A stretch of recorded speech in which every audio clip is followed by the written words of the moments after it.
Hello, I'm Dango Rose. Welcome to the Mountaineer Podcast, where everybody's listening. The Mountaineer brings you the latest news of the Peak to Peak region, in print, online, through our podcast, social media, and special publications. Now, listen in to the latest news of the area with our local journalists.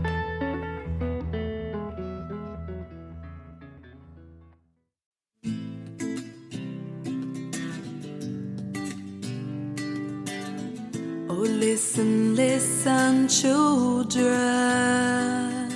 This is the Mountaineer Podcast, and I'm Marianne Rosen, bringing you stories, history, or lore from or about the mountains you live in.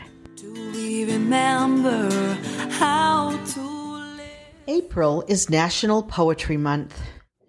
With every state participating, Colorado is no exception. With several poetry organizations out there, including but not limited to the Boulder, Colorado Poets Center, the Columbine Poets of Colorado, and the Poetry Society of Colorado in Denver, promotion of this art form in Colorado is an ongoing effort. This podcast story begins with a description of what poetry is and continues on from there. Poetry is the extraordinary perception of the ordinary. It is a writing chosen and arranged to create a certain emotional response through meaning, sound, and rhythm. William Wordsworth defined poetry as, quote, the spontaneous overflow of powerful feelings, end quote. Emily Dickinson was quoted as saying that if I read a book and it makes my body so cold no fire can warm me, I know that it is poetry. Dylan Thomas defined poetry this way, and quote, poetry is what makes me laugh or cry or yawn, what makes my toenails twinkle, end quote. Poetry is a lot of things to a lot of people. From the English Renaissance, the Romantic period, 19th century Japanese poetry, early American, postmodernism, experimentalist, form versus free verse, and slam, the most central definition of poetry is its unwillingness to be defined, labeled, or nailed down. We can, however, look at its form and purpose. One of the most definable characteristics of poetic form is the economy of language. Poets tend to be very efficient in the way in which they use words. Words are selected for brevity and clarity. Although writers of prose sometimes also do this, poets go beyond, considering each word's emotive qualities, its backstory, its musical value, and its double or triple entendres. Although, like prose, poetry can narrate, define, describe, or argue, it often has an underlying purpose that goes well beyond the literal. Poetry is evocative, provoking intense emotion, joy, sorrow, anger, catharsis, and love. Poetry surprises the reader with revelation and insight and a further understanding of beauty and truth. Although the aforementioned is all a beginning, it may not satisfy the nuances, rich history, and the work that goes into selecting each word, phrase, metaphor, or punctuation mark used to craft a poem. If poetry as a genre defies an easy definition, it does incorporate different types of forms. In several forms, rhythm and rhyme are important. Rhyming schemes and correct rhythms stressing particular syllables are used. Some poetry, including sonnets, may rotate line-ending words in a specific pattern among 6 stanzas. Free verse does not usually have any rhythm or rhyme. However, words that start or end lines will hold particular weight, even while not rhyming or having rhythm. Its words, though, still need to be written economically. There are many who believe that there are numerous elements of poetry. These may include voice, diction, imagery, figures of speech, symbolism and allegory, syntax, sound, rhyme and meter, structural form, tone, and mood. Commonly, it is thought that there are 3 classifications of poetry, 5 genres, and 168 poetic forms.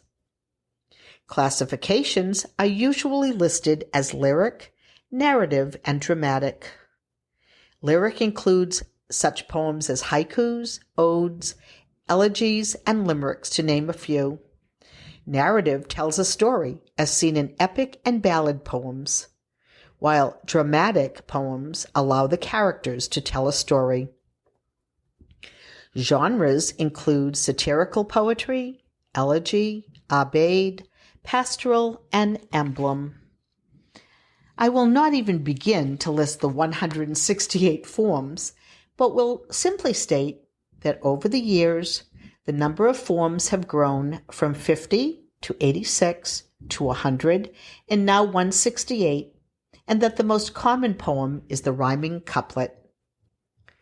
Some more modern poetry is characterized by its free verse and subject matter that often make a statement about society and realistically sounding themes. Those who love poetry see it as a way of understanding the complexity and the nuances that life brings us. By providing a window into the thoughts of others, poetry has the power to increase empathy and provide a new perspective of the human experience. If we let it and embrace it, it offers us a way to empathize with one another. Unfortunately, according to a 2022 survey, only 9.2% of adults read poetry in that year. When asked why some did not enjoy reading it, many stated that poetry seems to require study, and most people simply do not have the time. Most people also stated that they did not enjoy having to put so much effort into what they consider to be a leisure activity, that of reading. Students tended to say that poetry had too many figurative symbols, and thus it's hard to figure out what is literal and figurative, and it becomes difficult to understand. There are even a few who stated that they think of poetry as elitist, snobbish, stuck-up, or exclusive. At one time, there were many who considered poetry a lost art form, and many who thought it would die out. Colorado is home to many poets, including the state's current poet laureate, Andrea Gibson, who was selected in 2023. Originally from Calais, Maine, she has lived in Boulder since 1999. Her poetry focuses on gender norms, politics, and social reform. A few of her notable works are Pole Dancing to Gospel Hymns, Hey Galaxy, Lord of the Butterflies, and Take Me With You. Another noted poet is Alice Polk Hill, the state's first poet laureate in 1919. Hill originated a Shakespeare Study Club for Women in 1881 and the Round Table, a Chautauqua Circle literary club. David Mason, another poet laureate from 2010 to 2014, has been an advocate for literary and poetry in the Colorado communities, including outreach programs to schools. Still another poet hailing from Colorado is Anne Waldman. She co-founded the Jack Kerouac School of Disembodied Poetics at Naropa University with her friend Allen Ginsberg. She was a prominent figure in the beat poetry movement. A few others include Lorna D. Cervantes, an award-winning Chicana, Native American, and feminist poet, also a professor at the University of Colorado in Boulder, who is considered one of the major Chicana poets of the century. Award-winning poet Laurel Jean Becker, the president of the Poetry Society of Colorado, and Patty Ann Rogers, recipient of 2 grants from the National Endowment for the Arts, as well as from the Guggenheim Fellowship. Luckily for these poets, as well as lesser-known, aspiring, or those who only write for their own personal reasons, the aspect regarding the loss of interest in poems seems to be unfounded. It does seem that this art form has benefited from the digital age instead of losing relevance. Having a month honoring poetry has also helped. Initiated in 1996 by the Academy of American Poets, National Poetry Month is currently the largest worldwide literary celebration. Observed during the month of April, it encourages booksellers, libraries, poets, publishers, and schools to promote the importance of poetry and its significance to society and culture. April was chosen as the month as it seemed that poetry could be celebrated with the highest level of participation. April seemed the best time within the year to turn attention toward the art of poetry in an effort to encourage poetry readership year-round. The goals of National Poetry Month are to highlight the extraordinary legacy and ongoing achievement of American poets, to encourage the reading of poems, and to assist teachers in bringing poetry into their classrooms. Also, helping to increase attention paid to poetry by national and local media, encouraging support for poets, increasing publication and distribution of poetry books are all also goals. There are many ways to promote poetry. These may include exploring the legacy and achievements of poets, promoting poetry readings, writing your own poems, helping teachers bring poetry into their classrooms, increasing awareness of poetry in local and national media outlets, and advocating for poets and increased publications. All of this assists in achieving the goals of the month. Our own Mountain Ear newspaper, in keeping with these goals and engaging with its community, invited all poets across the Peak-to-Peak region to submit their own poems of any kind.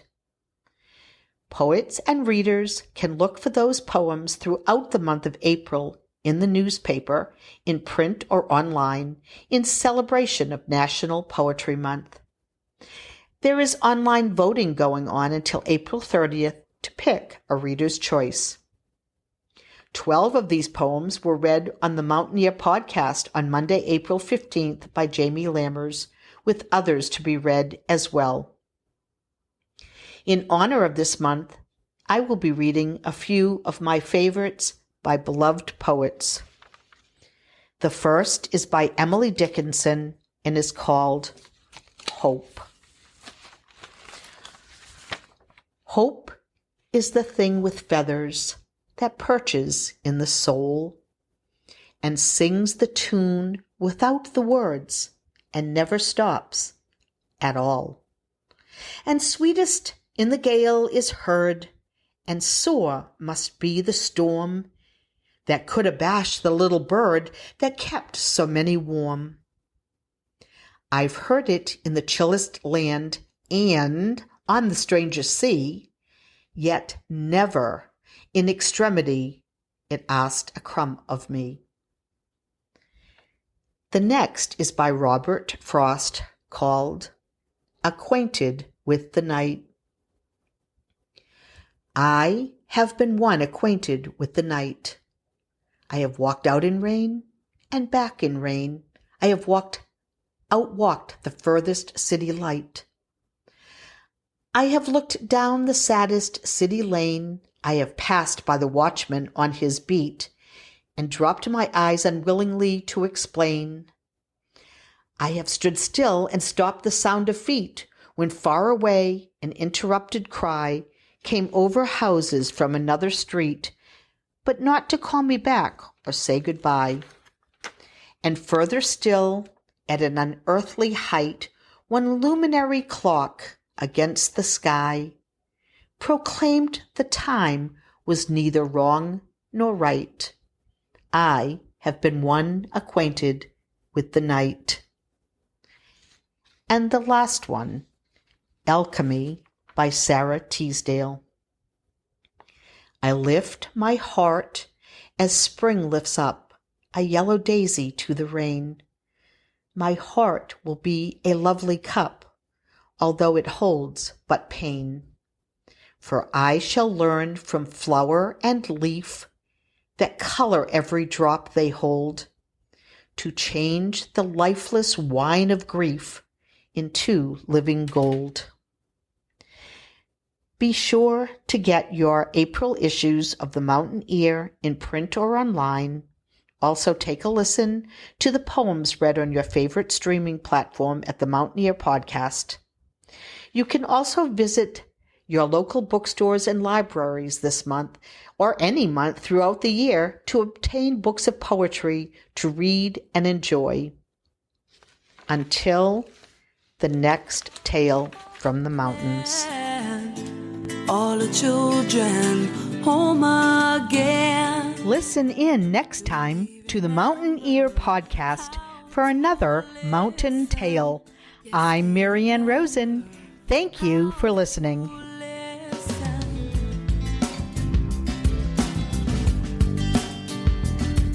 She's whispering knowledge to reveal, stating clearly that she is here, alive with every breath of wind, color, sight, sound, that's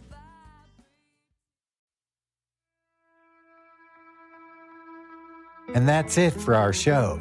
Subscribe online to get more access to more news, weekly updates to our community calendar, and a link to our YouTube channel by visiting themountaineer.com. Be sure to use the coupon code PODCAST when subscribing for a 10% discount, only available to our listeners. If you are in the local Peak-to-Peak area, be sure to pick up a print edition of The Mountaineer at a local business. I'm Dango Rose. Thank you for listening.